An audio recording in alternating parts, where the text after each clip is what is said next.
शाबाश। जिंदा रह शाबाश। हाँ,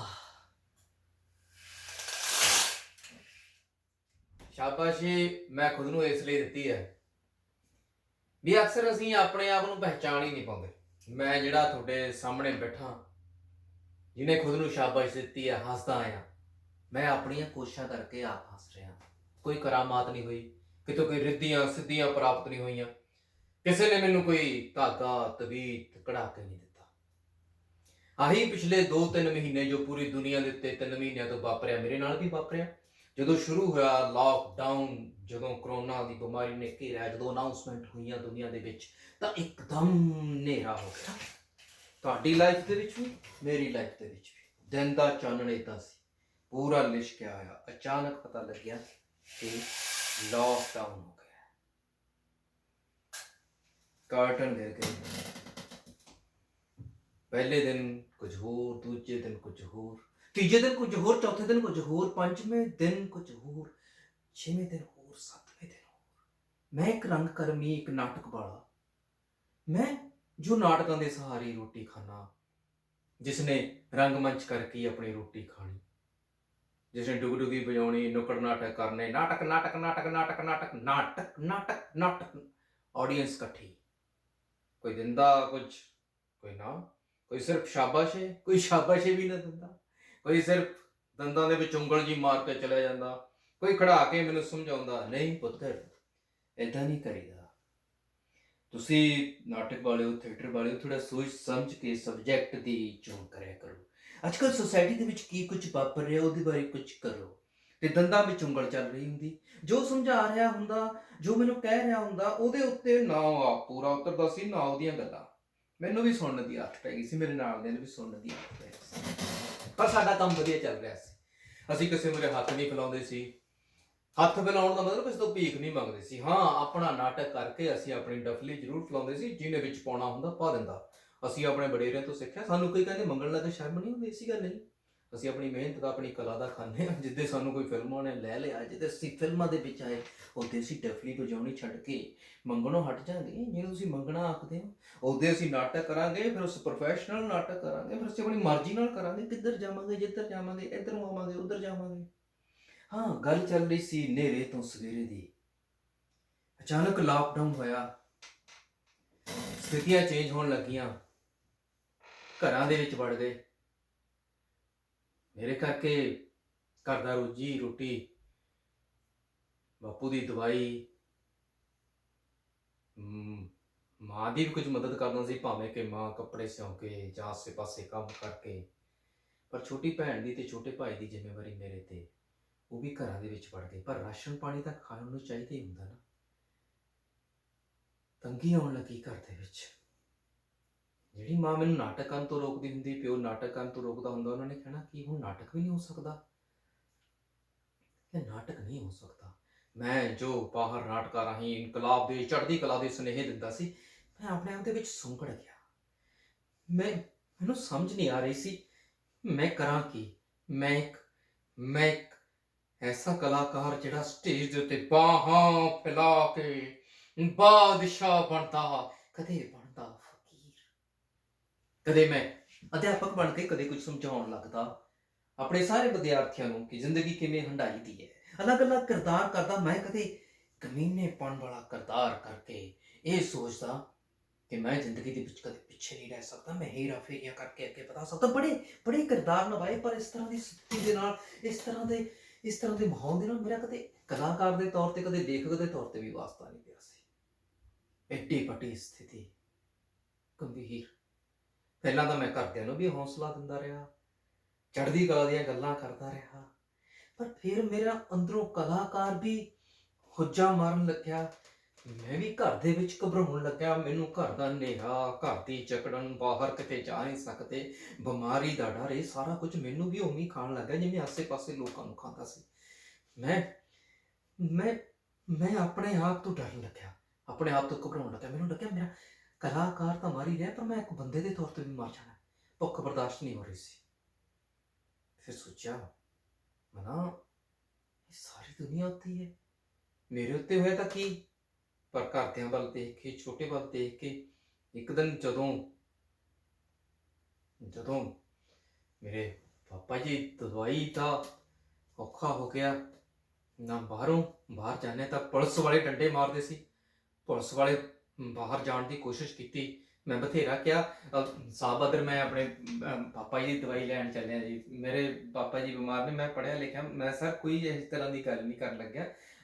ਸਰ ਤੁਸੀਂ ਮੇਰੀ ਗੱਲ ਸਮਝਣ ਦੀ ਕੋਸ਼ਿਸ਼ ਕਰੋ, ਮੇਰੇ ਪਾਪਾ ਬਹੁਤ ਬਿਮਾਰ ਨੇ ਜੀ, ਉਹਨਾਂ ਨੂੰ ਸ਼ੂਗਰ ਤੇ ਉਹਨਾਂ ਨੂੰ ਬਲੱਡ ਪ੍ਰੈਸ਼ਰ ਦੀ ਹੈ, ਉਹਨਾਂ ਦੀ ਦਵਾਈ ਖਤਮ ਹੋਈ ਨੂੰ 2 ਦਿਨ ਹੋ ਗਏ ਨੇ, ਹੁਣ ਉਹਨਾਂ ਦੀ ਬਹੁਤ ਬੁਰੀ ਹਾਲਤ ਹੈ। ਸਰ ਮੈਂ ਇੱਕ ਆਰਟਿਸਟ ਹਾਂ, ਮੈਂ ਥੀਏਟਰ ਕਰਦਾ, ਸਰ ਮੇਰੇ ਤੇ ਯਕੀਨ ਕਰੋ, ਮੈਂ ਕਦੇ ਚੋਰੀ ਨਹੀਂ ਕਰਨ ਚੱਲਿਆ, ਮੈਂ ਸਰ ਮਾਸਕ ਪਾਇਆ ਹੋਇਆ ਸਰ, ਮੇਰੇ ਸਰ ਗਲਵ ਪਾਏ ਹੋਏ ਨੇ, ਮੈਨੂੰ ਪਲੀਜ਼ ਸਾਨੂੰ ਡਾਕਟਰ ਸਾਡੇ ਘਰ ਦੇ ਜਾਣਦੇ ਨੇ, ਇੱਥੋਂ ਸਾਰੇ 1 ਕਿਲੋਮੀਟਰ ਦਾ ਹੀ ਰਸਤਾ ਓਏ ਤੈਨੂੰ ਲੱਗਦਾ ਭੂਤ ਨਹੀਂ ਗਿਆ ਹਾਂ, ਤੈਨੂੰ ਕੋਈ ਚੰਗਾ ਨੂੰ ਚੜਿਆ ਪਿਓ ਵੱਡਾ ਸਰਬਣ ਬਣਿਆ ਫਿਰਦਾ ਹਾਂ, ਉਹਨੂੰ ਕਰੋ ਮੁੱਦਾ ਨੂੰ ਮੈਂ ਸਕੂਨਾ ਨਾ, ਅਸੀਂ ਅੱਛਾ ਪਿਕਨਿਕ ਮਨਾਉਂਦੇ ਫਿਰਦੇ ਆ, ਲੱਗਦਾ ਇਹਦਾ ਪਿਓ ਬਿਮਾਰ, ਤੇਰਾ 3600 ਬਹਾਨੇ ਕਰ ਦਿੰਦਾ, 3600 ਬਹਾਨੇ ਕਰ ਦਿੰਦਾ, ਸਿੱਧਾ ਕਾ ਮਸ਼ੂਕ ਨੂੰ ਮਿਲ ਚੱਲਿਆ ਸਾਲਾ ਮੇਰਾ ਗੱਲਾਂ ਕਰਦਾ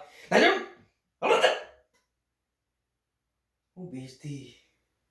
ਇੱਕ ਕਲਾਕਾਰ ਜਿਹਦੇ ਪਿੱਠ ਤੇ ਬਹੁਤ ਸ਼ਾਬਾਸ਼ ਮਿਲੀ ਹੋਵੇ, ਜਿਹਨੂੰ ਬੱਲੇ ਬੱਲੇ ਹੋਈ ਹੋਵੇ ਕਿ ਤੂੰ ਬਹੁਤ ਅੱਛਾ ਕਲਾਕਾਰ ਹੈ, ਬੜੀ ਚੰਗੀ ਸੋਚ ਦਾ ਮਾਲਕ ਹੈ, ਹੁਣ ਇੱਕ ਪੁਲਿਸ ਵਾਲੇ ਨੇ ਬਿਨਾਂ ਸੋਚੇ ਸਮਝੇ, ਘਰਦਿਆਂ ਨੇ ਪੁੱਛਿਆ ਕੀ ਹੋਇਆ, ਮੈਂ ਬਹਾਨਾ ਲਾਇਆ, ਝੂਠ ਬੋਲਿਆ, ਪਰ ਮੇਰੀ ਮਾਂ ਦੀਆਂ ਅੱਖਾਂ ਤੇ ਮੇਰੇ ਪਿਓ ਦੀਆਂ ਅੱਖਾਂ ਤਾੜ ਗਈਆਂ ਕਿ ਮੈਂ ਬਹਾਨਾ ਲਾ ਰਿਹਾ। ਮੈਂ ਅੰਦਰ ਸੁੰਗੜ ਗਿਆ, ਇਹ ਬਿਮਾਰੀ, ਇਹ ਕਰੋਨਾ, ਇਹ ਲੋਕਡਾਊਨ ਮੈਨੂੰ ਖਾ ਰਿਹਾ ਸੀ, ਹਨੇਰਾ ਮੈਨੂੰ ਐਸੀ ਮੇਰੇ ਅੰਦਰਲਾ ਕਲਾਕਾਰ ਵੀ ਮਰ ਜਾਏਗਾ। ਪਰ ਫਿਰ ਮੈਨੂੰ ਭਗਤ ਸਿੰਘ ਦੀ ਵਾਪਸੀ, ਮੈਨੂੰ ਰਿਸ਼ਤਿਆਂ ਦਾ ਕੀ ਰੱਖੀਏ ਨਾ, ਇਹੋ ਹਮਾਰਾ ਜੀਵਨਾ, ਧਮਕ ਨਗਾਰੇ ਦੀ, ਬਹੁਤ ਕੁਝ ਯਾਦ ਆਇਆ। ਮੈਨੂੰ ਯਾਦ ਆਏ ਅਜਮੇਰ ਔਲਖ ਦੇ ਨਾਟਕ, ਮੈਨੂੰ ਯਾਦ ਆਏ ਅਜਮੇਰ ਔਲਖ ਦੇ ਪਾਤਰ, ਮੁਸੀਬਤਾਂ ਨਾਲ ਲੜਦੇ, ਮੁਸੀਬਤਾਂ ਤੋਂ ਨਾ ਘਬਰਾਉਂਦੇ।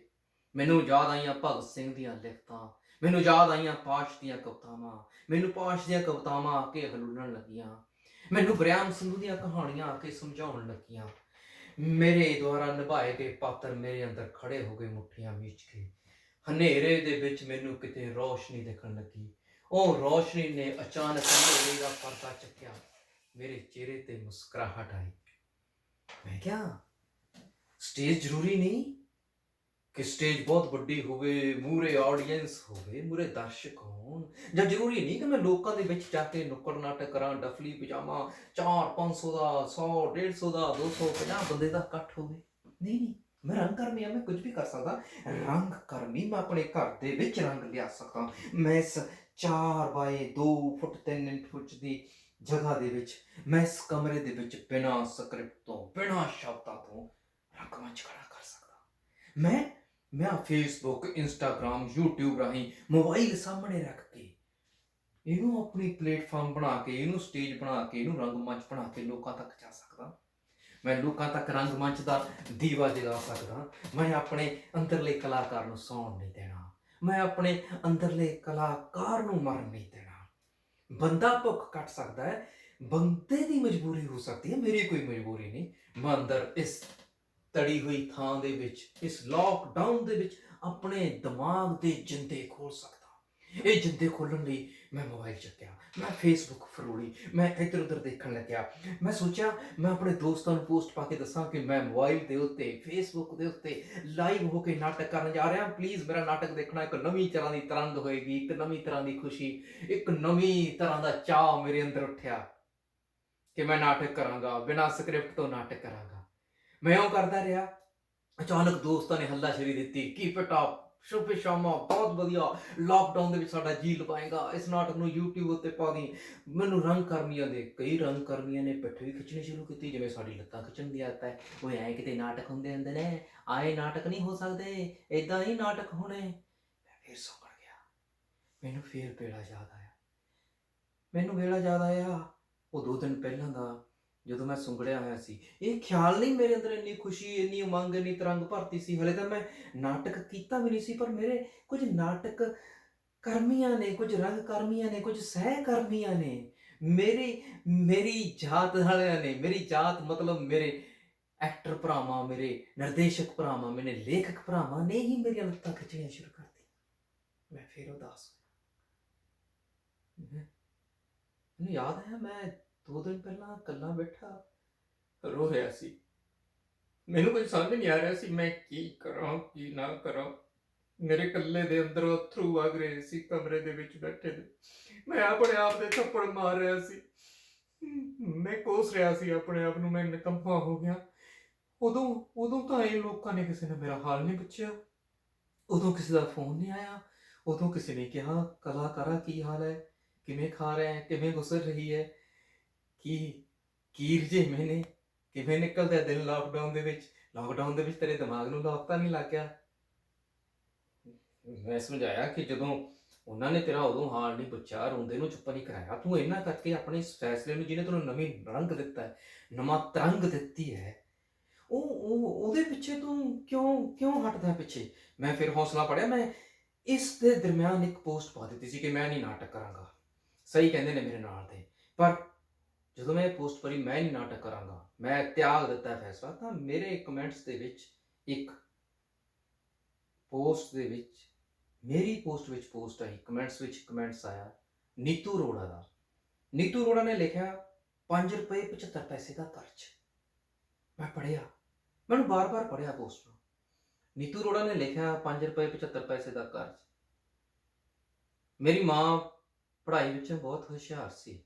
ਇਹ ਕਮੈਂਟ ਵਿੱਚ ਲਿਖਿਆ ਸੀ ਨੀਤੂ ਅਰੋੜਾ ਨੇ, ਜਿੱਥੇ ਪੋਸਟ ਪਾਈ ਸੀ ਮੈਂ ਕਿ ਮੈਂ ਨਹੀਂ ਕਰਾਂਗਾ ਨਾਟਕ, ਮੇਰੇ ਰੰਗਕਰਮੀ ਸਹੀ ਕਰਦੇ ਨੇ। ਉਸ ਤੋਂ ਬਾਅਦ ਮੈਂ ਉਦਾਸ ਹੋਇਆ ਸੀ ਪੋਸਟ ਪਾਉਣ ਤੋਂ ਬਾਅਦ। ਫਿਰ ਮੈਂ ਵਾਪਸ ਆਇਆ ਤਾਂ ਕਮੈਂਟ ਪੜ੍ਹਿਆ। ਜਦੋਂ ਮੈਂ ਸੋਚਿਆ ਕਿ ਮੈਂ ਨਾਟਕ ਕਰੂੰਗਾ, ਤੇ ਇਸ ਤੋਂ ਬਾਅਦ ਮੈਂ ਪੋਸਟ ਡਿਲੀਟ ਕੀਤੀ। ਕਿਉਂ ਕੀਤੀ ਤੁਹਾਨੂੰ ਇਹ ਪੜ੍ਹ ਕੇ ਪਤਾ ਲੱਗ ਜਾਊਗਾ। ਨੀਤੂ ਅਰੋੜਾ ਨੇ ਲਿਖਿਆ 5 ਰੁਪਏ 75 ਪੈਸੇ ਦਾ ਕਰਜ਼। ਮੇਰੀ ਮਾਂ ਪੜ੍ਹਾਈ ਵਿੱਚ ਬਹੁਤ ਹੁਸ਼ਿਆਰ ਸੀ। ਅਕਸਰ ਆਪਣਾ ਬਚਪਨ ਯਾਦ ਕਰਦਿਆਂ ਦੱਸਦੀ ਹੈ ਕਿ ਕਿਵੇਂ 10ਵੀਂ ਦੇ ਪੇਪਰਾਂ ਦੀ ਫੀਸ, ਪ੍ਰੀਖਿਆ ਫੀਸ 5 ਰੁਪਏ 75 ਪੈਸੇ ਨਾ ਦੇ ਸਕਣ ਕਾਰਨ ਉਹ 10ਵੀਂ ਦੇ ਪੇਪਰ ਨਹੀਂ ਦੇ ਸਕੇ।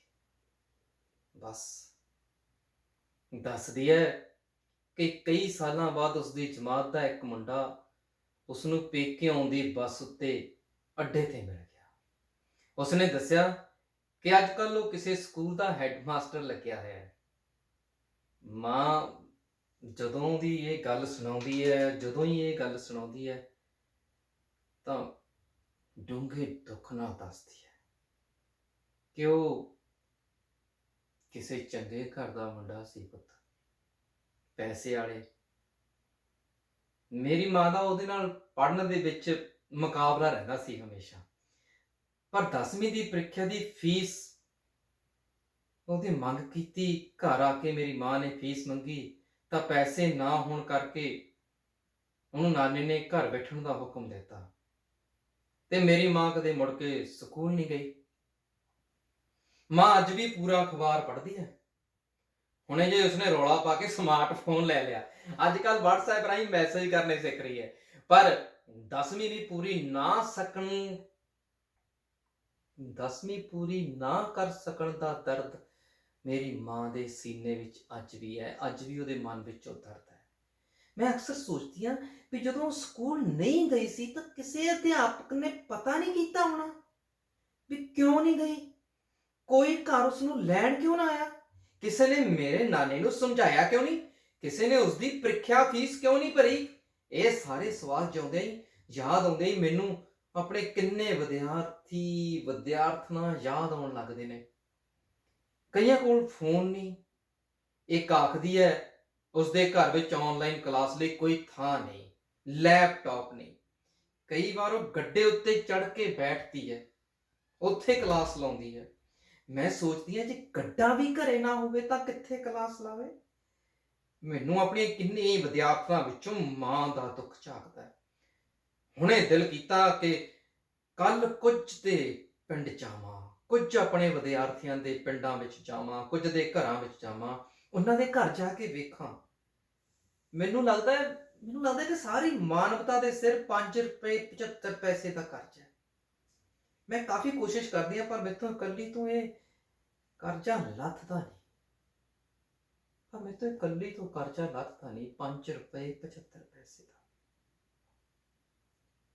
ਇਹ ਸਿਰਫ 5 ਰੁਪਏ 75 ਪੈਸੇ ਦਾ ਕਮੈਂਟ, ਇਹ ਸਿਰਫ 5 ਰੁਪਏ 75 ਪੈਸੇ ਦੀ ਪੋਸਟ, ਇਹ ਸਿਰਫ 5 ਰੁਪਏ 75 ਪੈਸੇ ਦੀ ਲਿਖਤ ਨਹੀਂ ਸੀ। ਨੀਤੂ ਅਰੋੜਾ ਇਸ ਲਿਖਤ ਰਾਹੀਂ ਮੈਨੂੰ ਬਹੁਤ ਕੁਝ ਸਮਝਾ ਗਈ।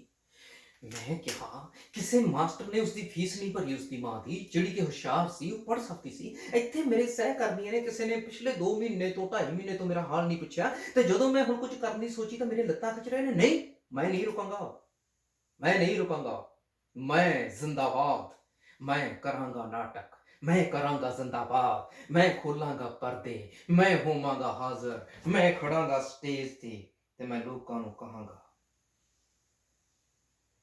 ਮੇਰੇ ਦਰਸ਼ਕੋ, ਨੇਰਾ ਹੋਵੇ ਜਾਂ ਸਵੇਰਾ, ਮੈਂ ਹਾਜ਼ਰ ਹੋਵਾਂਗਾ ਆਪਣੀ ਕਲਾ ਦੇ ਨਾਲ, ਹਰ ਵਕਤ ਚੜ੍ਹਦੀ ਕਲਾ ਦੇ ਵਿੱਚ, ਤਾਜ਼ਾ, ਤਿਆਰ ਤੇ ਨਵੇਂ ਵਿਚਾਰਾਂ ਦੇ ਨਾਲ।